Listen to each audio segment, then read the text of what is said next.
Subscribe to Smartphone Tutorials by clicking on the subscribe button, and do remember to click on the notification bell icon to get instant notifications.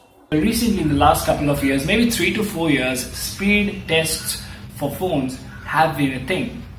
Initially, it was benchmarks. Everybody used to go by benchmark numbers, but then again, when the news broke out how the benchmark numbers can be souped up, well, speed tests became more relevant. Today, we're going to test the Galaxy Note 8.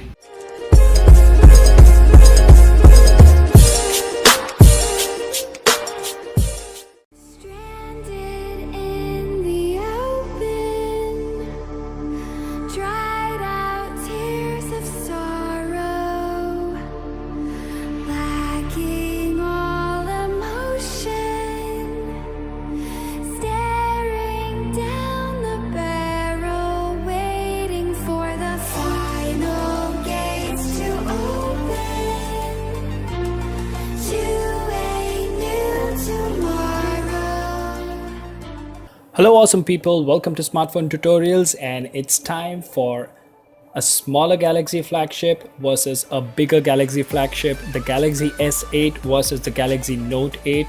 Both have been launched in 2017. Both of them are very beautiful devices, and both of them run the same processor. They belong to a different price segment, launched at different times, and targeting different audience, of course.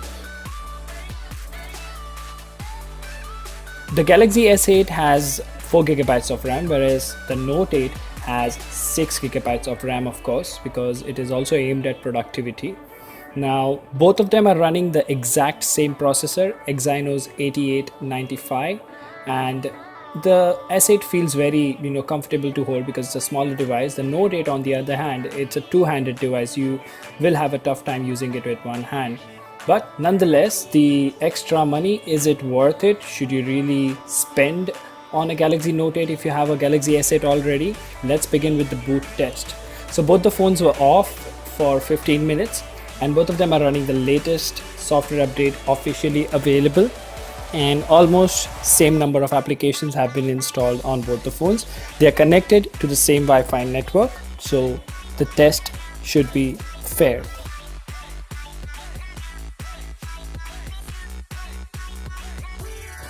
There you go, the Note 8 easily wins the boot test. It boots up faster.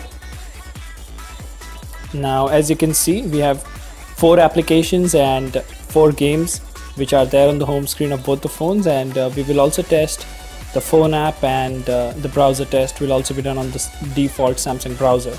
So let's begin with the phone app here. Okay, the Note 8 loads it just a little faster compared to the S8. Let's go to settings. Okay, the Note 8 is a clear winner here, but it's a very marginal difference. Now let's begin with the game. Pinout is what we're going to load, and almost similar load times for the first game we tried. Now let's have a look at what should we launch next. Subway Surfers, a very old and very common game which most of us play, or some people still play. But let's see the loading times. Looks like the Note 8 is going to win this one. Yes, just by a split second for sure, but yes, it pulls ahead. Now next up, let's load up SoundCloud. Okay, similar loading times there. So the Galaxy S8 is giving a very tough fight to the Note 8 despite having just 4GB of RAM. Snapchat, okay, very similar load times again. And now let's try Angry Birds, a very light game. Okay, the Note 8 has clearly taken the lead over here. Looks like it is going to load up first. It's just the software that is different, and 2GB of RAM that is extra on the Note 8, but the Note 8 easily wins this particular test. Now let's move on to our next app, which is going to be Smash Hit. Okay, again the faster transition on the Note 8 makes it a clear winner, so the Note 8 loads this one faster as well. Now let's try Uber. Okay, very similar loading times, but the transition was faster on the Note 8. Alright, let's do the camera test now.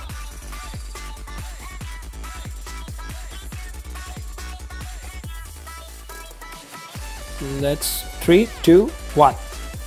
Okay, the Note 8 is a clear winner over here, having dual cameras, and the software is optimized much better than the S8, of course. So as you can see, there are a lot of apps installed on these smartphones. These number of apps should not really matter to them, but then again, they are there. So, just like someone would have the amount of apps when they use it as a daily driver. Let's go for a browser test now. So we're first going to load facebook.com. Okay, the Note 8 is the clear winner over here. And next up, let's go back and let's load yahoo.com. Oh, one of the first victories for the S8 there. Yahoo.com loaded much faster. So the zoom in, zoom out, there's no problem as such. Scroll up, scroll down, it's extremely smooth as expected from these devices. Now let's go back to the home screen. Okay, next up, we're gonna go ahead and we're gonna load YouTube.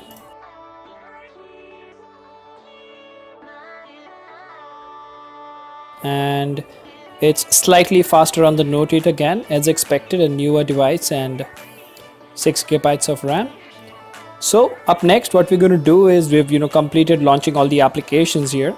We're gonna see which apps are there in memory and which of them have to be reloaded. So let's go to the first application, Dialer. Okay, both of them holding on to it. Let's go to the next application, Settings. Okay, the asset reloads settings there. That's strange. Now let's go back to Pinout. Okay, it's still in memory for both the phones. And let's see what we have next here, Subway Surface. Okay, the Note 8 is clearly faster over here, even though the S8 had it in memory. Okay, SoundCloud seems fine for both the devices. And Snapchat is also good for both of them. Angry Birds. Again, the Note 8 clearly wins here. And the next game is Smash It. Okay, almost similar loading times here. Next up, Uber. Okay, no problems there for the S8, keeping up with the Note 8. And the camera. Okay, Note 8 is clearly a winner when it comes to launching the camera, be it from memory or a cold start. And then we have the browser. Okay, again, the S8 reloads the browser. And then we have YouTube. Okay, YouTube was reloaded as well. So 3 to 4 times the apps were reloaded when it comes to the Galaxy S8, probably because of 4 GB of RAM, or maybe it's the software that is making the difference here. But then again, if you consider the price, it's 50 to 53,000 rupees, for the Galaxy S8. And talking about the software, this boy is running Android 7.0 with Samsung UX 8.1, which is not the latest. We are on Oreo now, but still it performed pretty well, performed like a flagship. Now talking about the bad boy, Galaxy Note 8 here. Now this one here is running one of the latest versions, most recent versions, apart from Oreo. Obviously Oreo is yet to come for most of the devices, but it is running Android 7.1.1 on Samsung UX 8.5. So probably that makes a lot of difference. So do share your thoughts in the comment section, guys. What do you think about this test? If you like this video, like, share and subscribe, and stay tuned for more videos. Goodbye.